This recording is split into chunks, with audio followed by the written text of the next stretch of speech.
right, and then we have Brian Kilmeade, who is out on Long Island in his neck of the woods. That's right, Brian. When are you voting?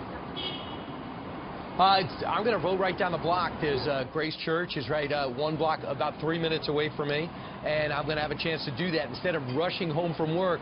Steve, thanks so much for letting me sleep in, and Ainsley for approving it. I actually am 9 minutes from where I actually live. I can actually let the dogs out in the break in between your interviews. This has never been done before since 1996. I should do this all the time. We miss you here. That's right. And Brian, we're looking right now. Hillary Clinton is in a school auditorium, or yeah, it looks like an auditorium there in Chappaqua. Let's deal in Laura Ingraham.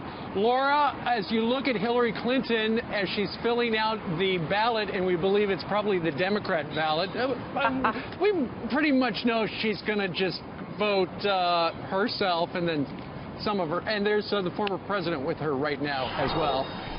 They're about to give their ballots to a poll worker, and then it goes through a machine, and they're electronically tabulated.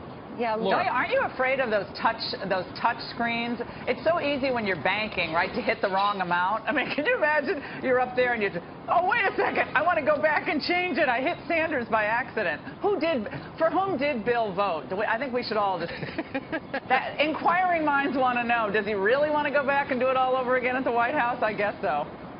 Well, we're talking Hillary and Bernie today because if you've seen the polls, the latest polls, the Real Clear Politics, they're really narrowing. Have you noticed that? I mean, Hillary was doing really well in New York, Bernie not so well, and now they're starting to get closer and closer.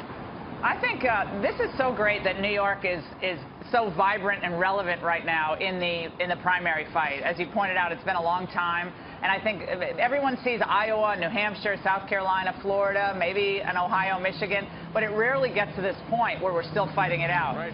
And over the last week or so, you've seen Sanders turn up the heat on Hillary. You've seen the heat being turned up on the big money that's gone to Hillary, even out in California with the dramatic throwing the dollar bills at Hillary's motorcade. And with that wonderful, huge crowd that you saw in New York, down in off the Big Arch at NYU, that was a moment for Sanders, and he has that outsider appeal that Trump has on the other side. And for the true believers out there on the left who think, you're going to get free college and you're going to get all these new benefits, they think the sure bet is with Bernie Sanders. But Hillary has the money, she has the brand name, so she's still the odds-on favorite, even with the recent, I think, downturn. And she's not afraid to pander. We do, Ainsley. And, Hillary Clinton is known to put on accents if she's in a church or in a certain community. She also has been known to pander to a certain sect or community that she needs in her column, one of which is firmly in her column, and that's the African-American vote. She was on a hip-hop station because that's where she's most comfortable. And here she is talking. What's something that you always carry with you? Hot sauce. Really? Yeah. Really? Are you getting information right now? Hot sauce. Hot sauce in my bag, Swag? Hot sauce. Really? Yes. Now, listen, I just want you to know, people are going to see this and say, okay, she's pandering to black people. Okay. Is it working? Okay, is it working? Laura, do you really believe... Is it working, Laura? I don't even know what to say to that. I'll take the hot sauce over that really bad accent that she does when she goes like, I ain't no way tired. You know that accent she does when she goes down south? So Hillary knows that the African-American vote is key to her winning. She's got to wrap this up. She doesn't want this to keep going on and on. So she's going to do whatever she can to pander to them. I mean, the Clintons are really, really good at this.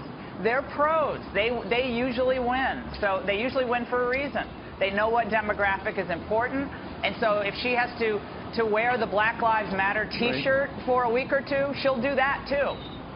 You're probably right. We had Donald Trump on the program just about an hour ago. We should point out we also invited Ted Cruz on the program. We invited John Kasich. We invited Hillary, and we invited Bernie Sanders. Only Trump took us up on the offer. There's an item in Politico today that says he's beefing up his staff to make sure that he gets the delegates needed. He was on, he poo-pooed that story. But there's also a story in Rolling Stone on Roger Stone, who has been one of his advisors off and on. and says this about Trump. He says, quote, "He's in the process of being robbed. What is happening is fundamentally undemocratic, but it can be defeated with a well-oiled delegate operation." Well, ultimately, while Donald Trump is talking about the system being rigged, Ted Cruz has done a really good job at using the current system. He's grabbed a bunch of those delegates, and now Donald Trump is playing catch-up. Well, yeah, Donald Trump is winning the war of public opinion on the corruption in Washington. And the corruption in Washington, for a lot of people, spreads to the states and the state party apparatus, state by state, that usually has a lot of influence on which delegates ultimately get chosen for which slates. I mean, the candidates have a lot to do with that, but the state party is very powerful. And Ted Cruz has been exceedingly smart in organizing district by district. Now, Trump comes along, and he makes that a campaign plus for him, saying, look, I'm the people's candidate. I don't do all this politics. I'm new to politics. But what I have is the people on my side. This should be a lot more representative of where the people's wishes are. And right now, in states where I'm winning in public opinion, I'm losing in the delegate count. How does that make sense? For a lot of political neophytes, that argument actually is very powerful. I don't blame Trump for playing that card. I think it's smart. And I think it's smart for Cruz to really play the only card he has right now, which is grassroots organization. A lot of people think he's the more principled conservative. He's going to try to put those two things together to overpower Trump in California and erode Trump in even states where he's won fairly handily. Now, is that going to be enough to override New York, Pennsylvania, all of New England, where Trump has enormous popularity? Yeah. I think it's going to come down to the last day of the campaign. Right. And if Trump wins New Jersey and California handily, denying him the nomination, I think, spells big trouble for the Republicans in November. I think it would be a perilous course for the Republican Party. He's hired these individuals that have a lot of experience, political experience. And, you know, I was driving to work this morning, and the cab driver was saying, you know, a lot of people didn't take him seriously in the beginning, and now he's hiring all these people. And he said he's looking a lot more presidential. We did talk to Donald earlier, as you were saying. This is what he said about going forward. He seems pretty confident. Listen to this. We're at a position where we'd like to see if we can close it out. I think we're going to get to the number. I think today is very important. We hope to have a really big day today, and we'll represent New York very well. When I first started, people said, oh, he's just doing this for fun, and he's really having a good time. And then all of a sudden, we're by far in first place. And, you know, we have millions of votes more than anybody else, including Cruz. He talks about how well he's doing. I mean, I've got millions of votes more. We've got hundreds of delegates more, and we should do well in New York. So he says he's going to win on the first ballot. Laura, we have time for one more question, so let's go to Mr. Diner in Massapequa. Hey, Laura, thanks, Steve. Laura, I think it's going to be interesting. Donald Trump's going to win. He's up by about 30. Hillary Clinton's between 8 and 12. I'm interested to see who comes in second and third. Do you agree that if Kasich comes in second, and he's polling second in Pennsylvania and possibly Maryland, Cruz's case is harder to make? I think it's a lot harder to make. I'm not sure that's going to happen in Pennsylvania. It could. Kasich should be doing really well in Pennsylvania. I think he's underperforming there.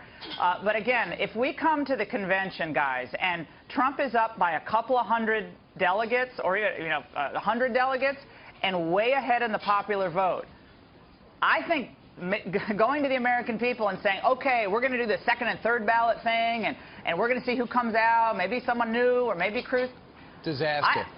I just think that is an absolute disaster for November. No matter what all the never-Trumpers are thinking out there, look at what's happening at this Supreme Court right now on huge cases. We've got to win in November. If you're a Republican or conservative, you've got to face reality of where we are. Cruz could end up closing this out, too. It's a lot harder for him as well. But I think we have to be very practical in how we think here and probably less ideologically purist. It's going to be an exciting day, and of course, we're going to have all the answers sharp 9 p.m. tonight. That's exactly right. All right, for now, thank you so much, Laura. Good to see you this morning.